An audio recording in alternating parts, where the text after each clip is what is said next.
Som. Ei, som.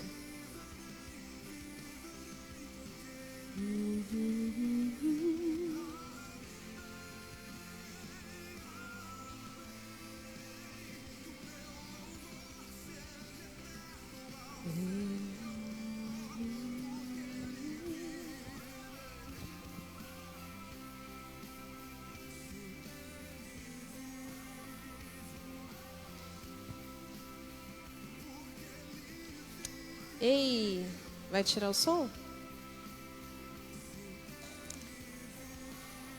Boa noite, boa noite. Mais uma quarta-feira aqui na casa do Senhor.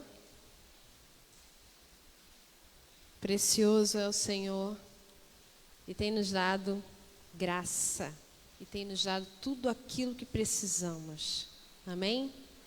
O Senhor tem te dado graça e tem dado tudo aquilo que você precisa. O Senhor tem nos dado graça e tem nos dado tudo aquilo que nós precisamos. Somos muito gratos ao Senhor. Vamos orar ao Senhor? Obrigada, Senhor, por esta quarta-feira, por esses dias que o Senhor tem regado a nossa região. Obrigada, Senhor, pelos meus irmãos daqui, pelos meus irmãos que estão em casa. Obrigada, Senhor, pela Tua misericórdia que nos acolhe. Obrigada, Senhor, pelo Teu perdão, pela Tua graça imerecida, esse favor tão glorioso que está sobre nós. Obrigada, Senhor, pelo sangue de Jesus Cristo vertido na cruz por nós. Obrigada, Senhor, pelo perdão dos nossos pecados. Amém. Vamos ler o Salmo número 138, um salmo davídico. Precioso para mim é Jesus. Enquanto você acha os salmos. Precioso para mim é Jesus, eu confesso na vida e na morte, que tudo para mim é Jesus. Salmo 138. Eu te louvarei, Senhor, de todo o coração. Diante dos deuses cantarei louvores a ti. Voltado para o teu santo templo, eu me prostrarei e renderei graças ao teu nome, por causa do teu amor e da tua fidelidade, pois exaltaste acima de todas as coisas o teu nome e a tua palavra. Verso 3. Quando clamei, tu me respondeste, deste-me força e coragem. Verso 4. Todos os reis da terra te renderão graças, Senhor, pois saberão das tuas promessas, celebrarão os feitos do Senhor, pois grande é a glória do Senhor. Embora esteja nas alturas, o Senhor olha para os humildes e de longe reconhece os arrogantes.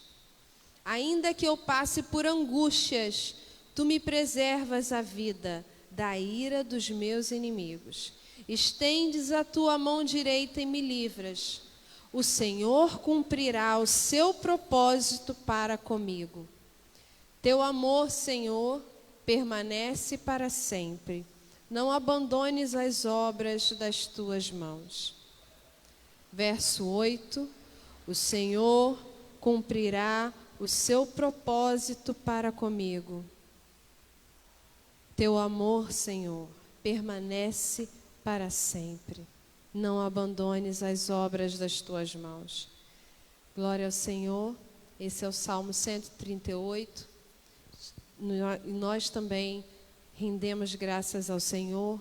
Quero também fazer mais uma oração pela vida da Tamara. Everson esteve aqui orando por ela no domingo e ela encontra-se ainda internada, certo? Everson. Certo? A Tamara está internada ainda? Não tem notícia ainda. porém, nossos corações estão intercedendo por ela. Senhor, mais uma vez, como igreja, nos unimos em oração pela vida da Tamara. Nós não tivemos hoje notícias dela. Tu sabes, Senhor, sabes dos nossos sentimentos e que temos apreço, carinho pela vida da Tamara, pela tua filha, e nós te clamamos. Conduz aquela vida, Senhor. Conduz os médicos que estão cuidando dela, as pessoas que estão acompanhando ela, tudo que está acontecendo ao seu redor.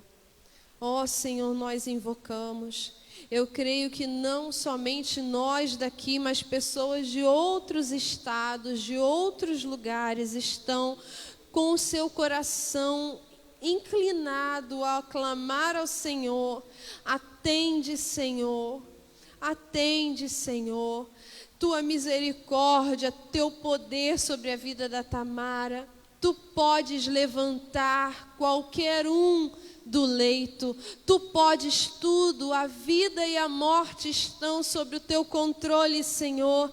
E como desejamos que ela se levante daquele leito para completar ainda uma longa jornada de vida, com saúde, com alegria, desfrutando da tua presença aqui conosco. Nós invocamos, pois sabemos ao Deus em quem servimos.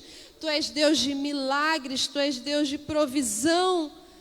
Nós colocamos diante de Ti a vida da Tamara, Senhor, e clamamos por Tua cura, por Tuas mãos poderosas agindo ali naquele local.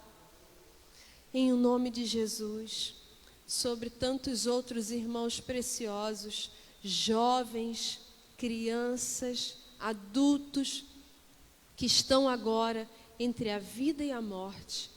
Opera o Teu poder curador, Senhor. Opera a Tua obra milagrosa, Senhor, na vida dos nossos irmãos. Traz, Senhor, a vida e a saúde, Senhor, em o nome de Jesus. Fala com cada familiar. Opera a salvação nos corações, Senhor. Converte-nos, Senhor, para louvor da Tua glória. Em o nome de Jesus, atua, Senhor, nos hospitais, nos leitos, nas enfermidades, sobre tantas enfermidades que estão se alastrando por todo ao redor. Nós cremos num Deus curador, por isso clamamos a esse Senhor. Cura-nos, Senhor, envia-nos a Tua cura poderosa, envia-nos o Teu auxílio, o Teu socorro, pois confiamos que além da vida está o Senhor para nos acolher. Mas enquanto a vida, nós clamamos, venha sobre nós, Senhor. Traz-nos vigor e saúde para vencermos dia após dia e proclamarmos e sermos testemunho vivo do Senhor, boca do Senhor, mãos do Senhor, pés do Senhor, braços que abraçam como o Senhor. Sejamos nós para a honra e glória do Teu santo nome, Senhor. Nós cremos, ó Deus, em o nome de Jesus. Amém. Amém. Vamos ouvir a palavra do Senhor.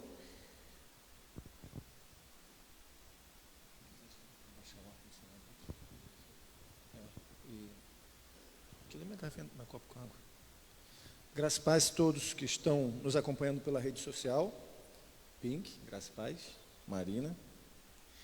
Nós hoje estamos dando sequência à nossa série de estudos, que na verdade, basicamente nós vamos iniciar hoje. Na quarta-feira, sem ser essa anterior, nós só tivemos uma introdução ao assunto, que é Juízes. Nós vamos estudar Juízes e como Juízes tem muito a ver com o que vivemos hoje em dia. No final de Juízes, no capítulo de número, deixa eu abrir aqui, 21, versículo de número 25, termina dizendo assim: naquela época não havia rei em Israel e cada um fazia o que lhe parecia certo. Está bem parecido com os dias de hoje, né? É como se não houvesse um rei e cada um faz do jeito que quer. Eu penso ser assim, então eu vou fazer desse jeito. Eu penso ser desse jeito, então eu vou fazer daquele jeito. Não levando em consideração o que Deus assim pensa. Bom, Juízes, capítulo de número 2, verso de número 1. Vai ser uma leitura um pouquinho extensa, mas faz necessária porque a gente vai trabalhar. Juízes capítulo 2, verso de número 1. Juízes 2, verso de número 1. Diz assim. Conseguiu, Marina? Juízes é o 5º livro da Bíblia. 5º livro. Juízes. Vou esperar um pouquinho que a Marina está procurando ali. Juízes, Antigo Testamento. Não, foi muito. Isso. Está em que livro? Já chegou assim, tem, ó.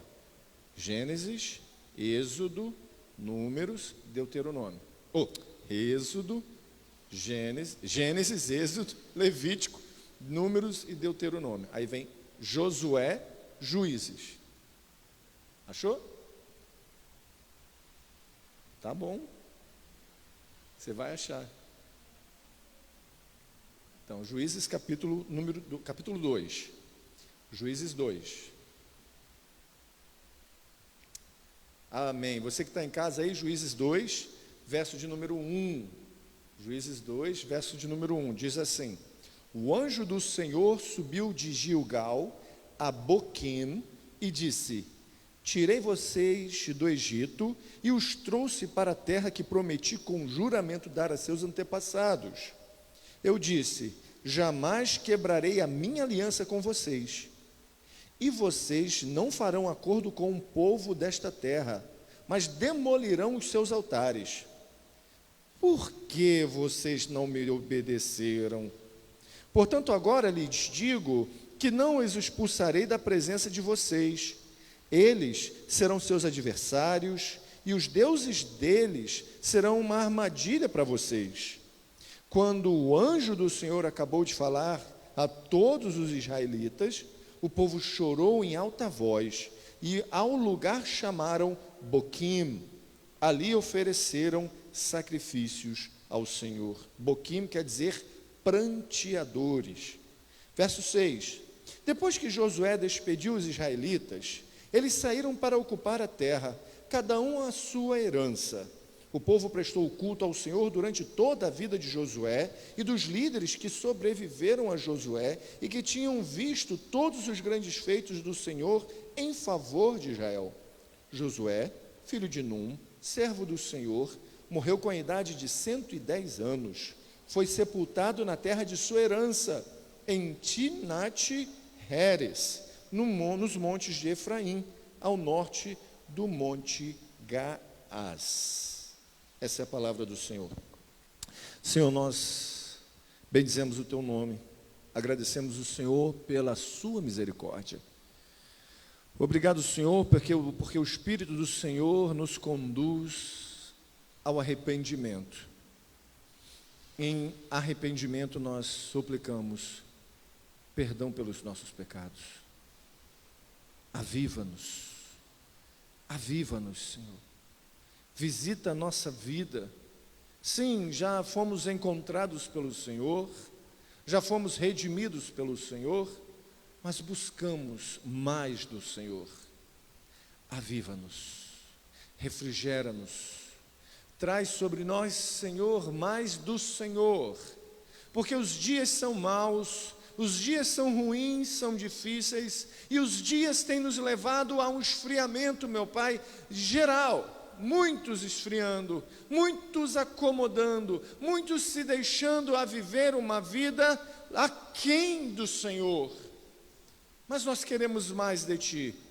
Nós queremos estar cheios do Seu Espírito, para compartilhar da Sua palavra com vida, com vigor, para sonhar, Senhor, com vidas aos Seus pés, para sonhar com mais vidas sendo alcançadas pela Tua palavra.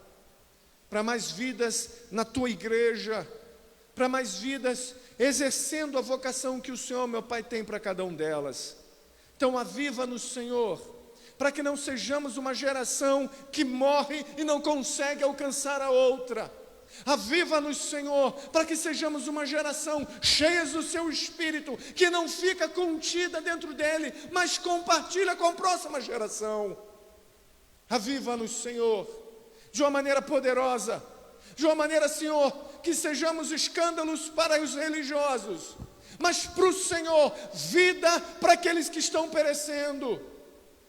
Aviva-nos, Senhor, de uma maneira que muitos venham até nós e nós venhamos a ir a muitos, pregando o Seu Evangelho, o Evangelho que liberta, o Evangelho que mostra o perdão de Deus, leva ao arrependimento e leva a uma transformação de vida.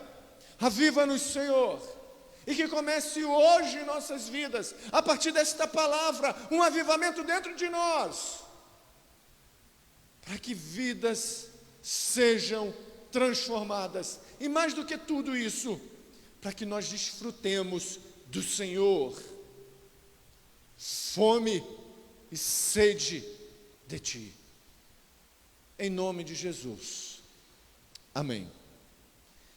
Queridos, eu quero compartilhar com vocês 3 pontos apenas. É um estudo baseado no livro de Tim Keller, Juízes, e eu gostaria de compartilhar com vocês 3 pontos: vida plena, outra geração e, deixa eu pegar aqui, o ciclo se repete. Vida plena, parece coisa, né? Mas não é. Vida plena, outra geração e o ciclo se repete. Vida plena. A gente acabou de ler que o anjo do Senhor, que é um termo para dizer o próprio Filho de Deus, Jesus, que ainda não havia encarnado como Jesus, vem até o povo e diz para o povo: olha, eu tirei vocês. Da onde eu tirei? Da escravidão do Egito. Eu conduzi vocês para um local e digo: olha, não se envolvam com este povo. O povo deste local tem deuses, vocês têm que me obedecer, porque se vocês se envolverem com esse povo, vocês vão ter eles, os deuses deles, como povo de vocês. E é fato que em Salmo 115 vai nos dizer que aquele que adora um ídolo se torna semelhante a um ídolo, surdo, cego, não vê, não escuta, não fala. Então ele vai e diz: olha, não se envolva com esse pessoal para não se transformarem em The Walking Dead, em zumbis andantes, errantes. Mas o próprio Senhor vai dizer: por que vocês não me obedeceram? Por que vocês não me obedeceram? Eu falei, o Senhor aqui está igual aquela mãe que diz: minha filha, meu filho, não faça isso, não se envolvam com aquela pessoa, não ande com aquela pessoa. E a gente, achando que conhece a vida mais do que as nossas mães ou pais, volta para casa e ainda escuta assim: eu disse, por que você não me obedeceu? Quebrou a cara, se envolveu com a pessoa errada, se envolveu com as decisões erradas. O Senhor Jesus Cristo então entrega as suas próprias paixões, e os deuses daquele povo se tornam a próprio opróbrio, a própria crise na vida deles. No entanto, antes disso, antes de chegar aonde eles estão, Jesus, ou Deus, o Pai, o Filho, o Espírito Santo, agem na vida de Josué, conduzindo Josué a entrar nesse local. Daqueles que saem do Egito, a geração que sai do Egito, apenas Josué e Calebe entram na terra prometida. A geração deles todas morrem no deserto, inclusive Moisés, e somente a segunda geração é que entra na terra prometida. Essa segunda geração, segunda liderança de Josué, experimenta coisas maravilhosas. Eles viram os sinais do Senhor, eles viram o poder do Senhor, eles sabem das coisas do Senhor. Eles são fracos moralmente? Sim. Eles têm os problemas deles? Sim. Mas eles vivem ainda com Josué uma vida plena. Josué é o único, assim como Calebe, que morre e é enterrado na terra da sua herança. Josué experimenta essa vida plena com Deus. O culto, através de Josué, ele teve vacilos, ele foi incompleto, mas havia ainda um culto ao Senhor. Era a geração que tinha uma vida plena. Não é à toa que a gente vê em muitas comunidades, nós somos a geração de Josué, estamos no ano de Josué. Por quê? Porque Josué foi um homem que teve uma vida plena com Deus. No entanto, o texto começa a mudar o discurso a partir do verso 10. O verso 10 começa a dizer assim: depois que toda aquela geração foi reunida a seus antepassados, surgiu uma nova geração que não conhecia o Senhor e o que ele havia feito por Israel. Então os israelitas fizeram o que o Senhor reprova e prestaram culto aos Baalins. Abandonaram o Senhor, o Deus dos seus antepassados, que os havia tirado do Egito, e seguiram adorando vários deuses dos povos e ao seu redor, provocando a ira do Senhor. Abandonaram o Senhor e prestaram culto a Baal e a Astarote. A ira do Senhor se acendeu contra Israel, e eles os entregou nas mãos de invasores que os saquearam. Ele os entregou aos inimigos ao seu redor, aos quais já não conseguiam resistir. Sempre que os israelitas saíam para a batalha, a mão do Senhor era contra eles para derrotá-los, contra os próprios israelitas. Conforme lhes havia advertido e jurado, grande angústia os dominava. Olha que coisa interessante. Segundo ponto, uma outra geração. Para pensar comigo, estamos falando de 3 gerações. A geração que sai do Egito pela mão forte do Senhor, a geração que entra em Canaã, e agora é a geração pós esse pessoal que entrou em Canaã. A galera da geração de Josué e pós-Josué morreram. Eles foram levados ao Senhor. Está numa 3ª geração. E essa geração se rebela contra Deus. Se coloca contra Deus. E aí, vemos estágios, 2 estágios, que a gente precisa avaliar na nossa vida, se a gente já não experimentou, ou se a gente não está experimentando como cristão, que é a rebelião em 2 estágios. Primeiro, a geração que vem depois de Josué, não conhecia o Senhor, nem o que ele havia feito. Se a gente olha cruamente, artificialmente, a gente vai ter a ideia de que, poxa, esse pessoal da 3ª geração não sabe o que aconteceu, não sabe que o povo, os pais deles foram libertos pelo Senhor, não sabe que os antepassados deles foram ajudados pelo Senhor. Não é isso que o texto está dizendo. O verbo conhecer aqui tem a ver com, eles sabiam sobre o Êxodo, eles sabiam sobre o Mar Vermelho, eles sabiam sobre a travessia do Jordão, eles sabiam sobre a derrubada das muralhas de Jericó, dos muros de Jericó, mas estes atos de salvação haviam sido deixados de ser preciosos ou importantes para eles. Este é o grande problema conosco, cristãos. Quando começamos a deixar de olhar para os atos do Senhor de libertação da nossa vida e dar valor a esses atos, é o primeiro estágio da rebelião. Eu começo a olhar e dizer, o Senhor me salvou, tá legal, mas qual o problema de eu viver desse jeito? O Senhor me resgatou do império das trevas, o Senhor me resgatou do pecado, beleza, mas qual o problema de eu viver uma vida lá fora, pecaminosa? Não tem problema. Eu não tenho que dar satisfação a Deus de tudo que eu faço. Eu não tenho que dar satisfação a Deus do que eu vou fazer, do que eu vou pensar, do meu futuro. Isso é o primeiro estágio da rebelião. É quando nós deixamos de dar valor aos atos salvíficos de Deus, esquecendo, deixando para trás, abandonando isso. E aí entra um grande perigo. Esses dias, ou melhor, esses anos eu tenho pensado muito.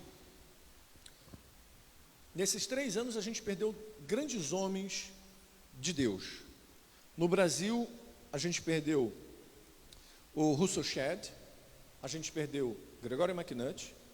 Foram 2 grandes homens de Deus, bíblicos, pastores, teólogo.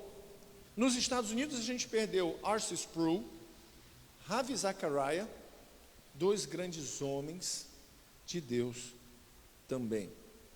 Perdemos Eugene Peterson, perdemos também J.I. Packer. Grandes homens, monstros, gigantes. E aí eu fiquei me perguntando que a geração deles experimentou, conseguiu passar para uma próxima. E será que nós, em nossa geração, estamos experimentando Deus, conhecendo Deus o suficiente para passar para outra geração? Será que a Marina, ou lá daqui a uns 15, 20 anos, nem tanto, né? A filha de Pink conseguirá ver através de nossas vidas, de quem somos, quem Deus é, e passaremos? Ou vai ser uma geração que vai olhar para a gente e vai esquecer das obras poderosas de Deus na nossa vida? Conhecem sobre o Deus que servimos, mas será que vai valorizar, em dar importância, apreciar as obras de Deus na nossa vida?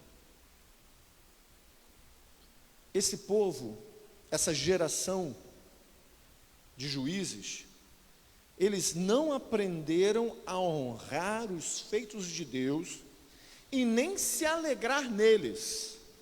Esqueceram do Evangelho, de que foi ser salvo da escravidão no Egito, e serem levados a uma terra prometida. Às vezes a gente pode esquecer do que Deus fez na nossa vida, do poderoso ato salvífico que Cristo fez, e começar a saber que isso existiu, mas não dar importância a que isso existiu. Isso é o primeiro ato da rebeldia, o primeiro ato de rebelião. Eu sei que Deus fez, mas eu começo a desconsiderar, a não dar valor o que Deus fez. O segundo ato é o resultado de esquecer o Evangelho. Veja, o versículo vai dizer: depois que toda aquela geração foi reunida a seus antepassados, surgiu uma nova geração que não conhecia o Senhor e o que Ele havia feito por Israel. Esses israelitas fizeram tudo, ou fizeram o que o Senhor reprova, e prestaram culto a Balaíns. Ou seja, com o resultado desse primeiro estágio, de ter esquecido o Evangelho, de ter deixado para trás, a gente começa a fazer tudo que é mal aos olhos do Senhor. E esse povo começa a fazer tudo que é mal aos olhos do Senhor. Cultuam Baalins. E a minha pergunta é: o que é mal aos olhos do Senhor? Algumas denominações vão dizer que beber cerveja é algo mal aos olhos do Senhor. Outros que beber vinho, outros que jogar bola, outros que fumar, outros que uma série de coisas. Mas o Senhor é muito mais profundo do que isso. Isso é apenas uma camada de uma cebola que precisa ser descascada até chegar ao centro oco e vazio do ser humano, onde ele coloca um ídolo. Amar e servir aos ídolos, Deus pífios, inexistentes, isso é que é mal aos olhos do Senhor. Quando ele usa aqui a palavra culto a Baalins, é o plural de Baal. E Baal é um termo cananeu para Senhor. Então, a nova geração se esquece de tudo sobre Adonai, Yuviré Vaviré, o Senhor, e começa a passar a adorar outros deuses insignificantes, ídolos. Então, o que é mal aos olhos do Senhor? Quando eu começo a botar qualquer coisa como prioridade na minha vida que não seja Ele. O meu emprego pode ser um Baal, e eu começo a cultuar o meu emprego como se fosse todo o meu sustento, a minha vida, e dali eu tenho toda a minha segurança, e o Senhor ficar de lado. Eu posso colocar a minha adoração em uma filha, em que tudo gira em torno da minha filha, e eu não faço mais nada se não for em torno da minha filha. Eu posso botar a minha adoração no poder financeiro, em trabalhar e trabalhar para ter muito, porque isso vai me trazer segurança. Eu vou poder ter um plano de saúde, eu vou poder comer o que eu quero, eu vou poder ir aonde eu vou, onde eu quero ir. Eu posso colocar a minha segurança na aprovação alheia. Enquanto os outros me aprovarem, isso, então eu acabo fazendo da segurança ou da aprovação um ídolo. E isso é mal aos olhos do Senhor. O comodismo que a gente está vendo nesse período de quarentena, onde muitos estão deixando a vida comunitária, muitos estão deixando a vida com o Senhor, muitos estão deixando de servir ao Senhor, um ídolo. O comodismo, eu posso ficar em casa, eu posso assistir de casa, eu posso fazer de casa, eu não preciso mais de comunidade, eu já estou vivendo uma vida boa. Essa nova geração se esqueceu de tudo sobre o Senhor e passou a adorar senhores insignificantes. Agora vem um grande ponto.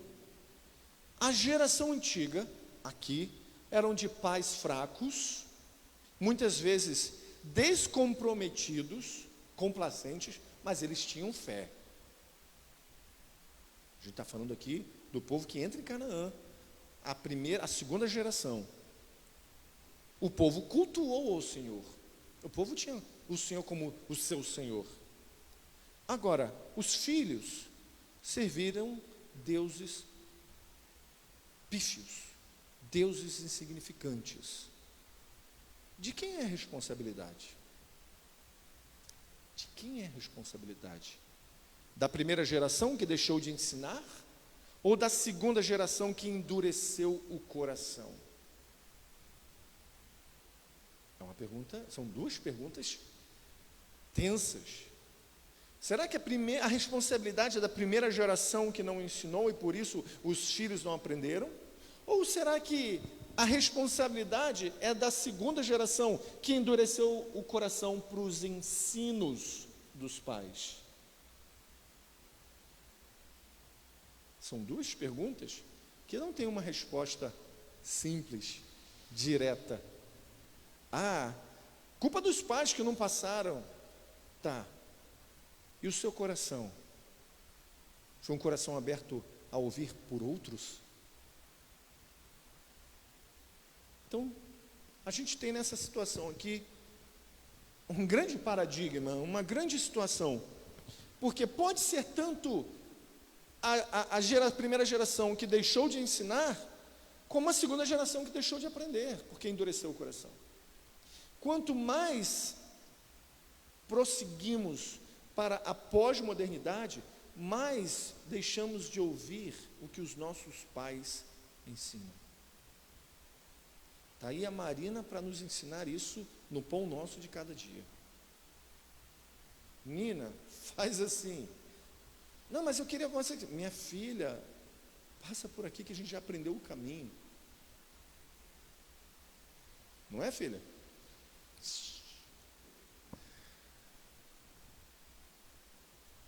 A gente pode achar que isso aqui ficou lá atrás, mas os Estados Unidos, que foi inicialmente uma nação cristã, entre 1620 até 1640, os cristãos eram fortes, bíblicos, puritanos, mas em 1662, apenas 22 anos, eles já viram que a geração dos seus filhos e netos já eram apenas crentes nominais.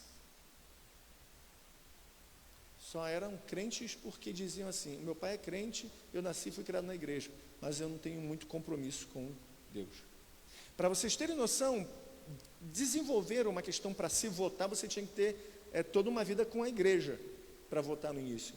Então botaram o pacto da meia aliança, ou aliança parcial, em que crentes nominais poderiam votar. Quando a gente olha para isso, a gente começa a pensar o seguinte: como é que a gente passa a nossa fé adiante? Como é que eu passo a minha fé para a Marina? Como é que eu passo a minha fé para a Pink, que é mais nova que eu? Como é que a gente passa a nossa fé para o próximo e vocês passam adiante? Tim Keller vai trazer para a gente Deuteronômio 6. Deuteronômio 6.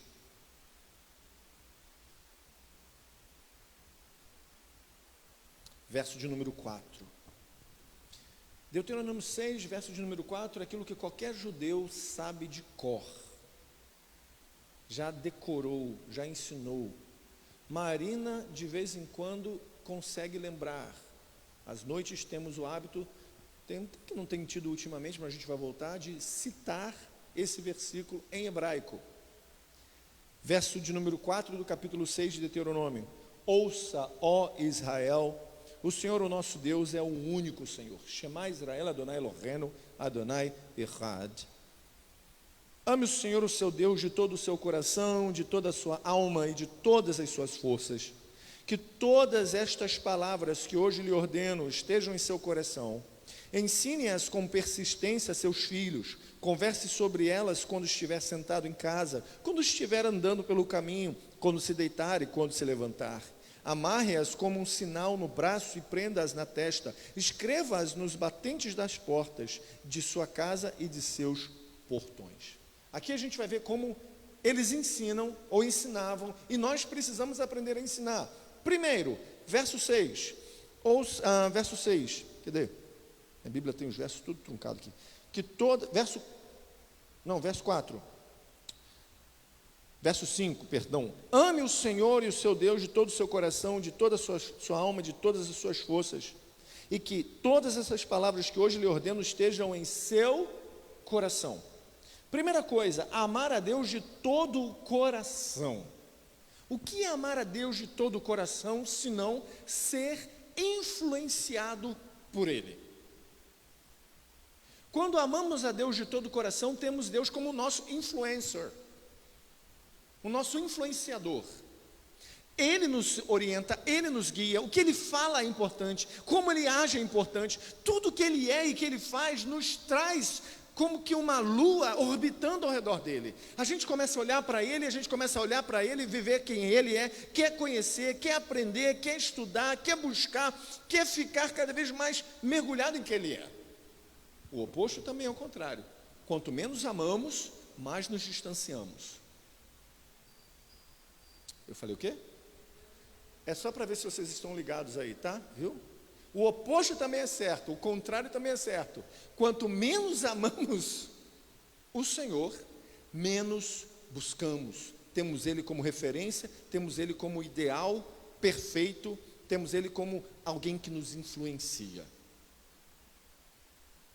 Quando a gente olha para a vida de Jesus, como Ele viveu, será que a gente ama tanto Jesus, que a vida, o estilo de vida dele já tem nos influenciado a buscar Deus como ele buscou? Porque quando a gente para esses gigantes que morreram, a vida de Cristo era tão poderosa na vida deles, que eles buscavam o Senhor profundamente, porque tinham em Jesus o grande influencer, o influenciador. Será que Jesus é um grande influenciador? E nessas crises que a gente vai passando ao longo da caminhada, a gente começa a pensar, será que a gente realmente ama a Deus tanto quanto a gente diz? Nos momentos obscuros, nos momentos de dificuldade? Então o primeiro verso, primeiro ponto para passar a fé adiante, é amar a Deus de todo o coração, é ter Ele como nosso influenciador, a nossa maior influência. Não tem como passar a fé em adiante se a gente não está tomado por Ele. Por que eu vou falar dele se eu não estou com Ele? É igual quando a gente começa a se apaixonar por alguém. A nossa conversa sempre vai falar sobre com quem a gente está apaixonado. Ainda não, Marina. Que seja daqui a uns 7 anos. Amém? Tá ligado? Porque quando a gente começa a se apaixonar por alguém, a gente começa a ver essa pessoa em tudo. E aí está conversando, é um motivo para entrar no assunto. Não, mas porque ela? Não, mas porque ele? Então, quando a gente está realmente amando o Senhor, de 100%, pelo menos 70%, 80% do que a gente vai falar, está encharcado de Jesus. Encharcado de Deus. Segundo, e para estar encharcado é só possível quando estamos amando, estamos envolvidos, estamos lendo a palavra, estamos orando, estamos buscando conhecê-lo, que aí cheios transbordamos e acontece o verso de número 7 que diz assim: ensine-as com persistência seus filhos, converse sobre elas quando estiver estando sentado em casa, quando estiver andando pelo caminho, quando se deitar e quando se levantar. Então, para eu passar a fé adiante, primeiro eu tenho que amar a Deus de todo o coração, Ele tem que ser o meu influenciador. Segundo, eu preciso refletir sobre o Evangelho e praticá-lo de verdade, não apenas de forma acadêmica ou abstrata, mas de verdade. Como? Estou andando com Marina na rua, vejo um ato de injustiça, e eu posso chegar ali e mostrar: filha, assim nós agimos contra Deus, e Ele graciosamente enviou o Filho dEle para me resgatar, nos resgatar, e por isso estamos vivos, e por isso precisamos não corroborar com a injustiça. Sentando para almoçar, sentando para jantar, para lanchar, andando na praia, conversando, a gente precisa inculcar na vida dos nossos filhos, e aqui ele está falando de filhos biológicos, mas a gente também precisa pensar nos filhos na fé, que não é um atributo apenas para pastores e líderes, mas é para todo cristão que possa ter a mobilidade e a compreensão das Escrituras, gerar filhos, alcançar pessoas, pregar o Evangelho, discipular.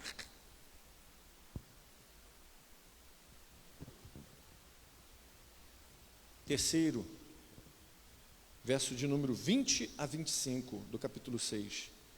No futuro, quando os seus filhos lhes perguntarem o que significa estes preceitos, decretos e ordenanças que o Senhor, o nosso Deus, ordenou a vocês, vocês lhes responderão: fomos escravos do faraó no Egito, mas o Senhor nos tirou de lá com mão poderosa.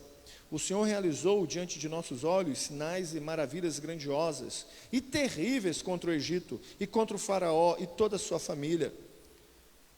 Mas Ele nos tirou do Egito para nos trazer para cá e nos dar a terra que sobre o juramento prometeu aos nossos antepassados. O Senhor nos ordenou que obedecêssemos a todos esses decretos e que temêssemos o Senhor, o nosso Deus, temêssemos o Senhor, o nosso Deus, para que para sempre fôssemos bem-sucedidos, o que fôssemos... Oh, meu Deus, perdão. Verso 24, o Senhor nos ordenou que obedecêssemos a todos esses decretos e que temêssemos o Senhor, o nosso Deus, para que sempre fôssemos bem-sucedidos e que fôssemos preservados em vida. Hoje se pode ver, como se hoje pode ver. E se nós nos aplicarmos a obedecer a toda esta lei perante o Senhor, o nosso Deus, conforme Ele nos ordenou, esta será a nossa justiça.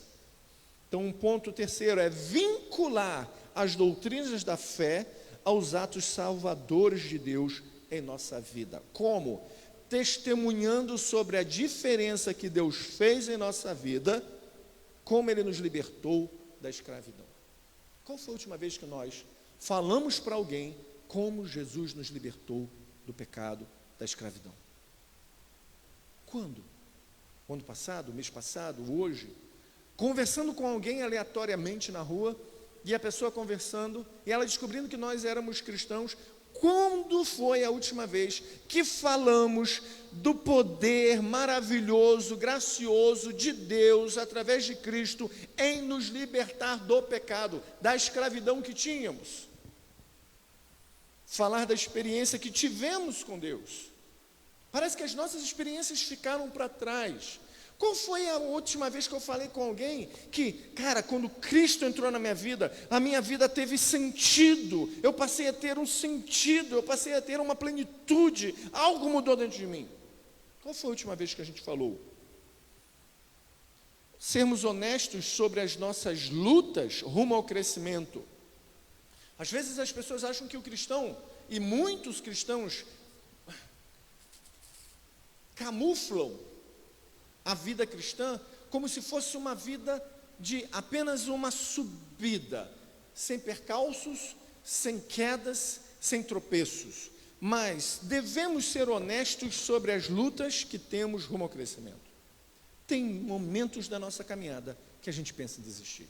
Tem momentos da nossa caminhada que a gente pensa em chutar o pau da barraca. Tem momentos da caminhada que a gente questiona: Deus, onde está o Senhor?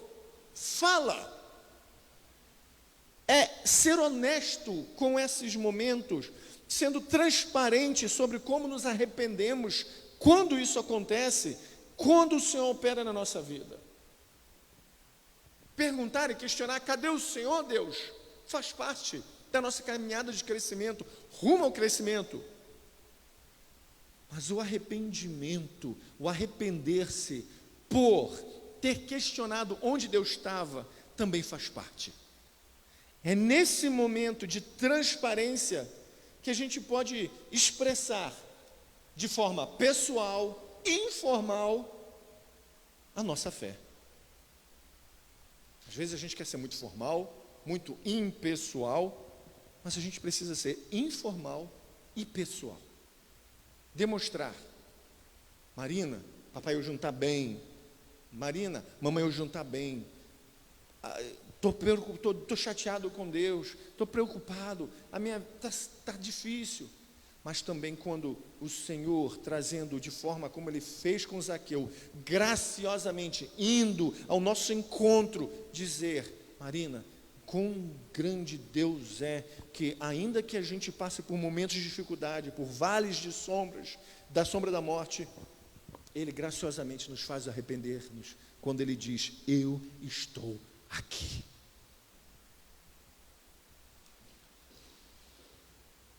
Então, assim devemos compartilhar a nossa fé com a próxima geração. Porque essa geração de Juízes capítulo 2, na verdade, a geração de Juízes, mas que está aqui nesse capítulo 2, verso 6, até capítulo 3, verso 6, é o resumo de todos os Juízes. O capítulo 2, do verso 6 até o capítulo 3, do verso 6, é o resumo de todo o livro de Juízes. A gente precisa entender que se a gente não faz isso com a próxima geração, essa próxima geração pode ser uma geração que vive um ciclo que se repete, e é o que a gente vai ver ao longo de Juízes. É o terceiro ponto: rebeldia, vem a ira de Deus, e aí vem a opressão do povo, aí vem o clamor do povo, aí vem a salvação, a paz, vem o juiz trazendo essa paz, aí ele morre. Aí vem rebeldia novamente, a ira de Deus. Capítulo 2, verso 10 ao 13, é o ciclo que se repete, é o primeiro estágio desses ciclos, entre a morte de Josué até o levantar de um rei, Saul. O povo se rebela contra Deus, abandona Deus, imita os outros povos, como cultuam os deuses dele, e a reação de Deus é o quê? Ah, legal, gente, vocês se deram as costas para mim, né? Eu também sou um Deus difícil de lidar, né? Eu peço tantas coisas difíceis para vocês fazerem, né? Tá bom. Não.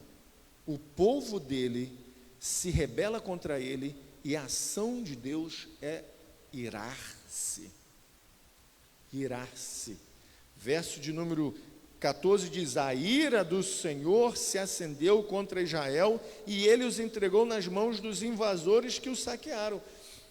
Que é coisa mais terrível quando a ira do Senhor vem contra o seu povo. E vale lembrar, ele não está se irando contra os povos de Canaã, ele se irou contra o seu povo. E quando ele ira contra o seu povo, ele faz aquilo que todo cristão deveria tremer e temer em pensar que Deus poderia fazer. Ele simplesmente entrega o seu povo ao próprio povo que ele está junto. Olha que coisa louca. Eu largo Deus, eu não lembro das obras de Deus e vou cultuar os deuses deste povo. Eu vou cultuar as riquezas, a fama, eu vou cultuar as noitadas, eu vou cultuar as bebedices, eu vou cultuar as mulheradas, os homens, eu vou cultuar isso. E aí o que o Senhor faz? O Senhor me deixa cada vez mais envolvidos por eles, e é com eles que eu vou ser destruído. É vivendo com eles que eu vou ser massacrado. Vou perder noites de sono, vou perder dinheiro, vou perder saúde, vou perder uma série de coisas. Então o Senhor entrega aos adoradores dele, que viraram as costas para ele, para outras adorações, aquilo que eles adoram.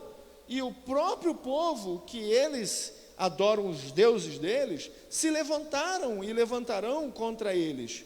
A ira do Senhor não é o oposto do povo, mas é a demonstração de um pai que está dizendo: então experimenta ou quer viver sem a minha presença. Experimenta, para você estar achando que eu sou ruim, que eu não cuido de vocês. Então veja o que é viver sem a minha presença. Eles vivem uma opressão do inimigo. O inimigo são os mesmos povos cujos deuses Israel decidiu cultuar. Idolatria resulta em escravidão. Tudo aquilo que a gente idolatra, a gente se torna escravo daquilo. E aí o que acontece? Durante esse momento, o Senhor levanta um libertador ao arrependimento, mas o grande problema é que quando esse libertador morre, esse juiz morre, o povo volta a fazer as mesmas coisas. É o ciclo que se repete. Rebeldia, vem a ira do Senhor, a opressão do povo, o povo clama, vem a salvação, há paz, mas quando o juiz morre, volta a acontecer tudo novamente. O que a gente conclui com isso? Que a gente precisa de um juiz muito mais perfeito do que esses seres humanos. Porque esses juízes só traziam paz enquanto eles estavam vivos. Morriam, a paz acabava. É por isso que precisamos de Jesus, que é um juiz perfeito, pleno, que morreu, ressuscitou e ainda reina sobre a nossa vida. Ele traz paz sobre a nossa vida, Ele traz paz em nosso coração, Ele traz paz em quem somos. E eu faço 3 perguntas para a gente terminar, para a gente sair daqui com a pulga atrás da orelha, sobre o que a gente vai fazer, e você que está em casa, o que você vai fazer com o que você está ouvindo. Essa semana no meu devocional da segunda-feira, ou terça-feira, não me recordo, eu lia sobre Jesus falando sobre uma parábola das minas que um rei dá a um, a outro e a outro. Um multiplica aquela mina em 10, outro multiplica em 5 e o outro enrola num pano fino, ou melhor, num trapo fino, porque temia, o Senhor sabia que ele era. Quando esse Senhor vem, olha, vê, muito bom, você multiplicou, o servo justo, fiel, muito bom, você vai reinar sobre 10 cidades, você sobre 5 cidades, e você que não fez nada, nem botou no banco para dar juros, você não vai reinar em lugar nenhum, e o que você tem vai perder. Então a pergunta que eu faço é, e na verdade quem faz isso é o Tim Keller, o que você diria em seu epitáfio espiritual? Ou seja, aquela lápide, o que estaria escrito ali? Fui serva do Senhor, compartilhei da palavra, ou não tive tempo, tive medo, tive vergonha. O que eu fiz com o que Ele me deu? O que eu fiz com os dons que Ele me deu? O que eu fiz com a salvação que Ele me deu? Como você vive seu chamado para ser um servo ou uma serva do Senhor? Segunda pergunta: como você transmite sua fé ao próximo? Quais são os aspectos que encoraja o próximo? Quais são os desafios que tira a coragem do próximo? Você ora pela geração mais nova? Terceira pergunta: você vê o ciclo de Juízes na sua vida cristã como uma realidade do pecado e da graça de Deus, que impulsiona você a louvar o Senhor e lhe ser grato diariamente? Como a gente tem vivido o chamado do Senhor? Então, Juízes é só o início daquilo que a gente tem para aprender ao longo desse ano. Não sermos uma geração que esquece as obras e a importância do que Cristo fez. E não sejamos uma geração que se esquece de passar para outra geração esta fé. Porque quem vai dar continuidade àquilo que os nossos antepassados começaram? Oremos. Senhor, nosso Deus e nosso Pai, eu quero pedir perdão pelos nossos erros e pecados. Pai, quantas pessoas eu ouvi nesses meses dizendo que eu estou cansado, eu não quero compartilhar mais nada, eu só quero ficar em casa, eu quero curtir, eu tenho uma família, eu quero viver um pouco com a minha família. Senhor, o que a gente vai apresentar ao Senhor? O que estará nas nossas mãos? Quais são as vidas que a gente trouxe para o Senhor com a palavra? O que nós geramos? Quais frutos? Porque a gente vê tanta gente brigando na internet para discutir quem tem maior teologia ou melhor teologia, mas não consegue andar com o irmão, com outro irmão que está mais fraco, porque se sente superior. Não consegue compartilhar com aquele que não tem conhecimento da palavra. Senhor, que a gente possa, de forma prática, pessoal, de forma não formal, mas informal, compartilharmos a nossa fé, resultado de uma intimidade profunda, de um amor devocional ao Senhor. Que isso, meu Pai, alcance outras vidas, porque vidas precisam do Senhor Jesus. Então nos leve a quebrantar o coração e a sensibilidade de ver pessoas que precisam do Senhor e a gente se mover a lançar a mensagem. Que nós não sejamos uma geração que fale em ensinar, e tampouco uma geração que endurece o coração para o Senhor. Em nome de Jesus. Amém. Amém? Oi? Vamos agradecer Papai do Céu e para ir para casa? Tem muito para a gente pensar hoje em casa, para ver o que a gente vai fazer. Vida, vem cá, domingo eu esqueci de orar, né? Aniversariante, foi do dia 16 de setembro, já está fazendo 41 já. 41 já, gente, está caminhando para 41, não é 40 com um corpinho de 39,5. Dores de 60. Vamos orar. Pai de amor, eu quero agradecer ao Senhor pela vida da minha esposa. Obrigado, Senhor. Como ela tem sido na minha vida uma coluna, uma pessoa que tem me estruturado nos momentos mais sombrios, e só ela sabe os momentos sombrios que eu enfrento. Obrigado, Senhor, porque ela confia no chamado do Senhor na minha vida e nunca desistiu de orar por mim. Eu oro e agradeço ao Senhor pela vida dela. Clamo ao Senhor para que este início, meu Pai, de vida com 40 anos, seja um novo tempo na vida dela, um tempo em que ela veja, meu Pai, frutos maravilhosos vindos de uma vida com o Senhor. Que o Senhor, meu Pai, coloque na vida dela pessoas que venham somar com o ministério dela. Que ela possa, meu Pai, desenvolver o canto, as canções, mas que ela também possa desenvolver o discipulado com os jovens, ensinando-os ao caminho, meu Pai, de o que é ser uma mulher temente ao Senhor. Senhor, nós repreendemos como comunidade as palavras, meu Pai, de desânimo que foram lançadas sobre a vida dela. E dizemos, Senhor, que cremos que ela tem muito, muito a frutificar, muito a compartilhar. Que ela, meu Pai, possa ver a glória do Senhor sobre a vida dela, e ela possa desfrutar e ver a nossa vida, a nossa comunidade frutificando para a glória do Senhor, em nome de Jesus. Amém. Amém, coroa.